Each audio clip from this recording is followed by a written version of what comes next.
So today we're going to be looking at the poem Maude Clare by Christina Rossetti, and our LO today is to consider how women are presented in Rossetti's poem. Please make sure that you have the poem in front of you, and of course any contextual notes that you have that you might wish to refer to or add to, and any other notes that you might wish to have. Our entry task today is, why do you think, and I'm talking stereotypically here, why do you think that women are more openly jealous or bitter of each other than men are? So, for example, women, again, stereotypically, will make the snidey comments or they'll just be very openly jealous. Whereas men tend not to be quite as obvious about it. Obviously, men feel jealousy, but they sort of let it wash over them, whereas women will really hold grudges. So consider why you think that might be. So the poem then, Maude Clare. Out of the church she followed them, with a lofty step and mien. His bride was like a village queen, Maude Clare was like a queen. Son Thomas, his lady mother said, with smiles almost with tears, may Nell and you but live as true as we have done for years. Your father 30 years ago had just your tale to tell, but he was not so pale as you, nor I so pale as Nell. My lord was pale with inward strife, and Nell was pale with pride. My lord gazed long on pale Maude Clare, or ever he kissed the bride. Lo, I have brought my gift, my lord, have brought my gift, she said, to bless the hearth, to bless the board, to bless the marriage bed. Here's my half of the golden chain you wore about your neck, that day we waded ankle deep for lilies in the beck. Here's my half of the faded leaves we plucked from budding bough, with feet amongst the lily leaves, the lilies are budding now. He strove to match her scorn with scorn, he faltered in his place. Lady, he said, Maude Clare, he said, Maude Clare, and hid his face. She turned to Nell, my lady Nell, I have a gift for you. Though were it fruit the bloom were gone, or were it flowers the dew. Take my share of a fickle heart, mine of a paltry love. Take it or leave it, as you will, I wash my hands thereof. And what you leave, said Nell, I'll take, and what you spurn I'll wear. For he's my lord, for better and worse, and him I love, Maude Clare. Ye though you're taller by the head, more wise, and much more fair, I'll love him till he loves me best of all, Maude Clare. Okay, so have a little look at that poem. It's quite a nice kind of pacey poem, quite a nice chatty storytelling poem. I quite like this one. So do have a look at what the story of the poem is. Have a look at what the narrator, I suppose, is trying to get across, and what you think Rossetti's purpose to the poem is. Okay, so a summary then. The poem recounts the story of two women, Maude Clare and Nell. They are both in love with the same man, Sir Thomas, who has chosen to marry Nell. On his wedding day, Maude turns up with wedding gifts consisting of the gifts he had presented to her throughout the course of their unfulfilled courtship. She declares to Nell that she can have what is left of the love Maude and Thomas shared. However, Nell asserts that she loves her husband enough to overlook his past. Okay, so it's actually that kind of classic, almost EastEnders kind of story of, the woman, the ex coming to the wedding and trying to confront the bride. But actually the bride, Nell, is cool as a cucumber. She's like, I'm not bothered. I love him and, he'll love me, soon. So don't worry about it. So it's quite a nice, kind of simple story to it. So the themes then. So we've got the theme of secrecy. So Maude Clare is full of hints, but doesn't reveal too much to the reader. For instance, when Thomas's mother tells him that his father had just your tale to tell, the reader is left to wonder how much she knows about her past relationship with Maude. A statement that appears on the surface to be quite straightforward is actually riddled with ambiguities and can only be interpreted by the imagination of the reader or listener. The pale complexions of Thomas, Nell and Maude are all outward symbols of the difficulties that each of them battle with. They all have secrets and concerns, however little they choose to reveal. So in trying to hide his face from Maude, Thomas acknowledges the problems of the past have come back to haunt him. It's almost like he's seeing a ghost with Maude. So, he's I'm not going to say scared, but he's got that kind of shock to him that Maude is there. Rejected lovers is also another theme. So Goblin Market, the first half of Goblin Market and other poems include Maude Clare and is full of jilted or disappointed lovers who must battle with their own emotions. The poems that are presented in the volume and lead up to Maude Clare include Cousin Kate, Noble Sisters and Love from the North. Now, as it is, we don't study any of those three. However, just because we don't study those three, that doesn't mean there aren't elements of love ending prematurely that we haven't already studied. So, for example, an apple gathering would be quite a nice link to this one.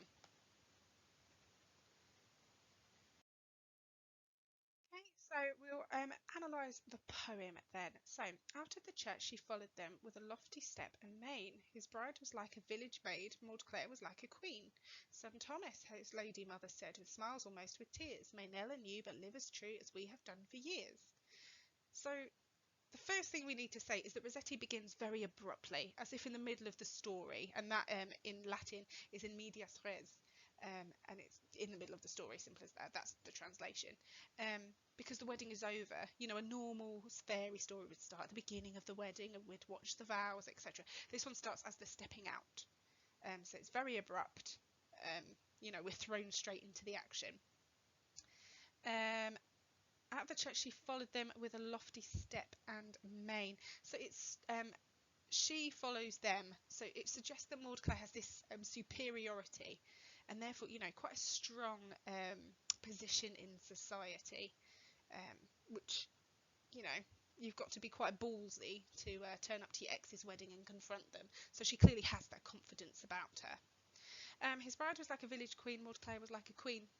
A village maid, Maude Clare was like a queen. Syntactic parallelism there. It shows the difference in status. The bride, Nell, is a maid. Maude Clare is like a queen. So obviously the similes that are present there, comparing them to them, but that it shows the difference in the women's status. Later on, his mother blesses the marriage and states she was in the same position as Nell, with smiles almost with tears. She can relate. Now, as I said earlier, we don't know exactly what Thomas's dad did, but the fact that she acknowledges they're quite similar, it does make you wonder, does the mother really know how Nell feels? And then it is ironic that the mother says, may Nell and you but live as true. It's ironic as Thomas hasn't lived truly, because of course he's been with Maude Clare prior to this wedding, and as we've done for years.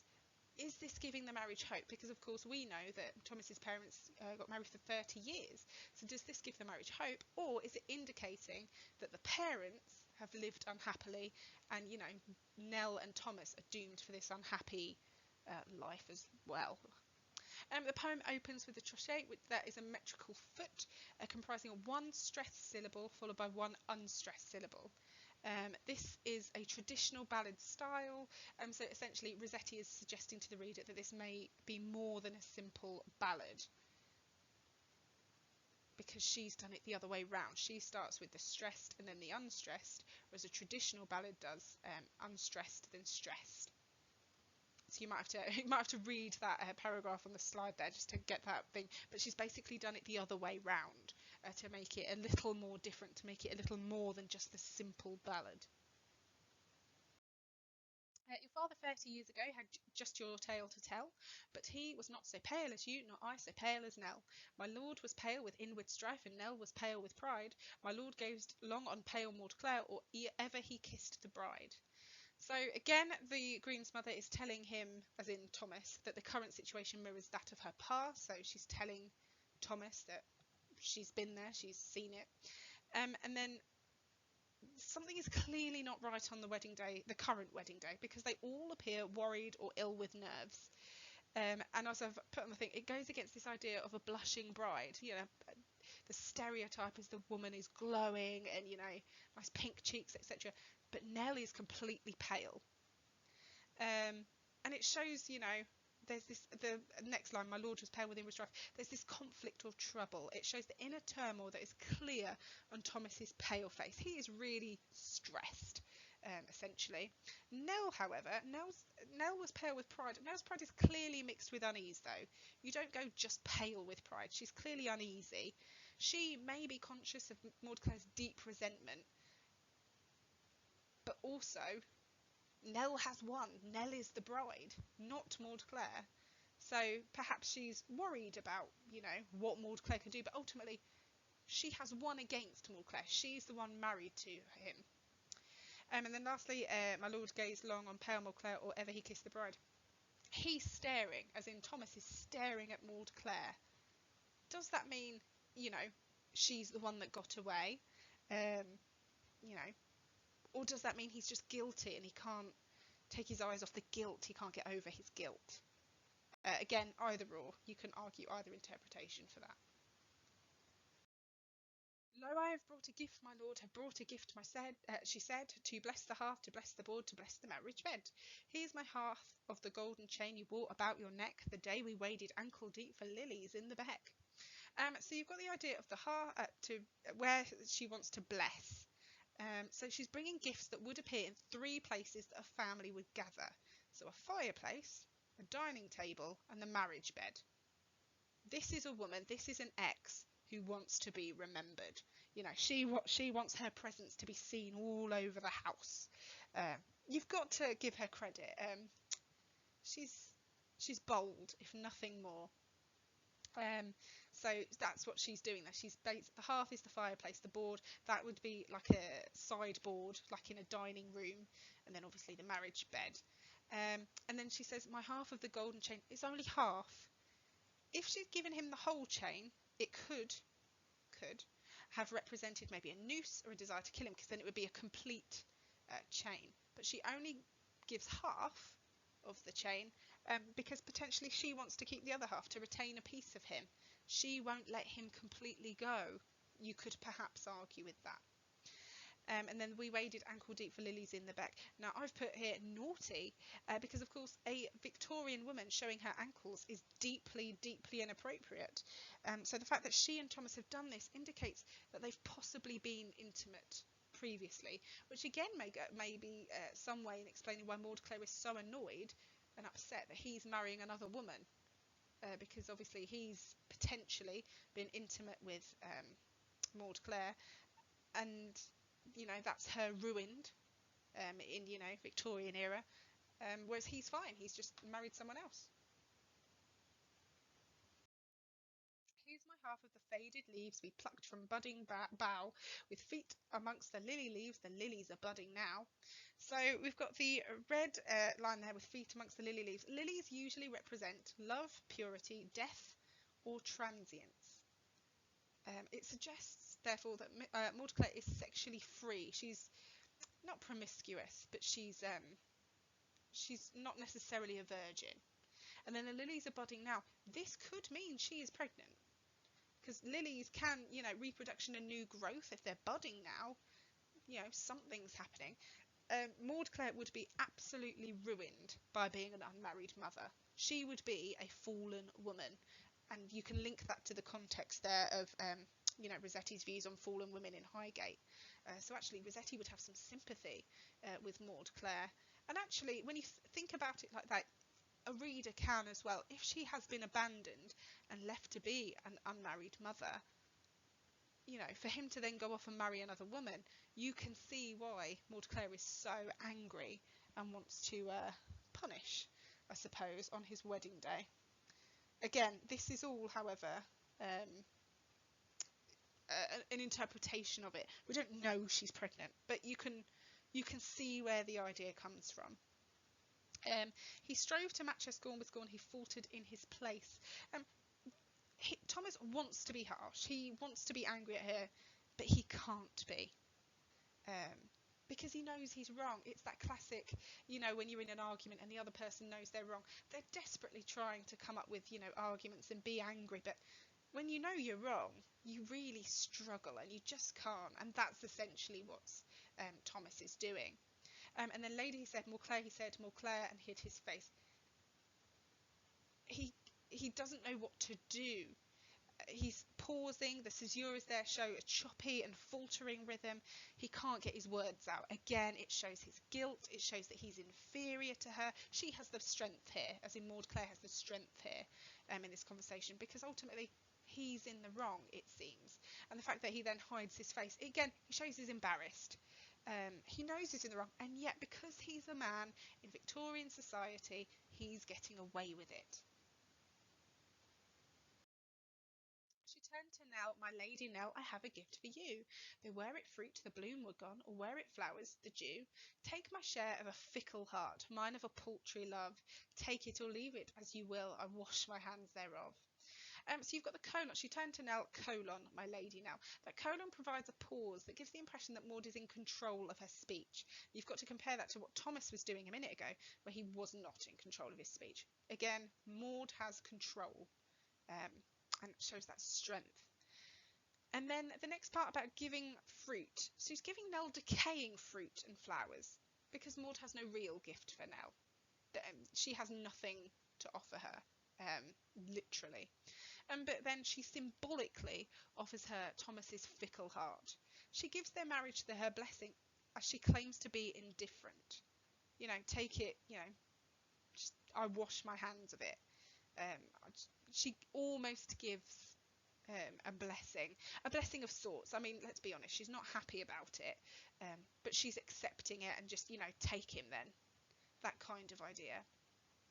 Maude is putting up a front, because if she is pregnant, as it is implied in the poem, she can't just wash her hands of the situation, because if you're washing your hands of something, it's over and done with. But actually, if she's pregnant, well, that's life for her, isn't it? So she can't just wash her hands of it. And you can link that to the context, bottom left of the slide. The idea of washing the hands in water is what Pontius Pilate did when he heard the people cry for Jesus's crucifixion, because he didn't. She doesn't. Pontius, sorry, didn't want any part of it, and yet ultimately he is part of it. That is what he's known for, and actually, if Maude is pregnant, that is what she will be known for. "And what you leave," said Nell, "I'll take, and what you spurn I'll wear, for he's my lord for better and worse, and him I love, Maude Clare. Ye though you're taller by the head, more wise and much more fair, I'll love him till he loves me best of all, Maude Clare." So you've got the in the first two lines there, you've got the implication that Nell is accepting the Lord because of his status, and what she will gain. She, however, it's also important to note, Nell is able to reply just like that. She doesn't have to do the awkward pause like Thomas does. She can get her words out. Nell is like, yeah, when you leave, I'll take what I can get. That's not a problem here. And then him I love, Maude Clare. She's defiantly showing strength against Maude Clare. So again, you've got to give it up for Nell. Fair play to her. She's standing up for herself, because actually Nell doesn't necessarily have to have done anything wrong at all. Despite Maude Clare being angry at her, it might not be anything to do with Nell at all. Though you're taller by the head, more wise and much more fair, Nell is aware that Maude Clare is prettier and cleverer than her. But if Maude Clare is pregnant, she will be an unmarried mother, and therefore Maude Clare will be very low in society compared to Nell. And then those last two lines, Nell is essentially admitting that the Lord Thomas does love Maude Clare, and loves her more than he loves Nell. But Nell is basically saying that she will not give up. She will not give up until he loves her more and back.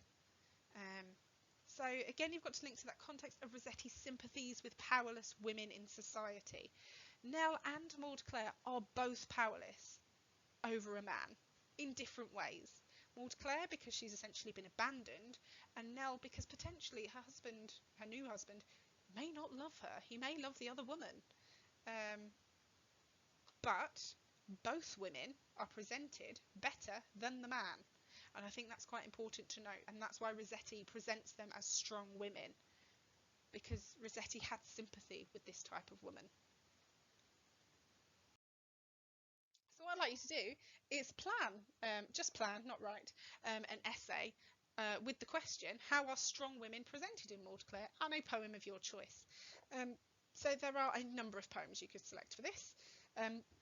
If it were me, I would pick The World. But thinking about it, I would potentially pick An Apple Gathering, but it's entirely up to you. And I would compare and contrast the two, even though, again, it's not a comparative question, but the idea of one is very strong, or these two women, sorry, are very strong, and then sometimes in other poems, they're presented in a weak way. But it's entirely up to you how you do it. But remember, you've got to get the context in. That's vitally important. If you want to do any further research, there is a website there for you. It's a blog dedicated to Rossetti poetry, and Maude Clare is one of the ones they do quite a big analysis of. And homework, should you be set, is to just write the introduction for the essay that you have planned today, and of course write up all your notes on the A3 grid.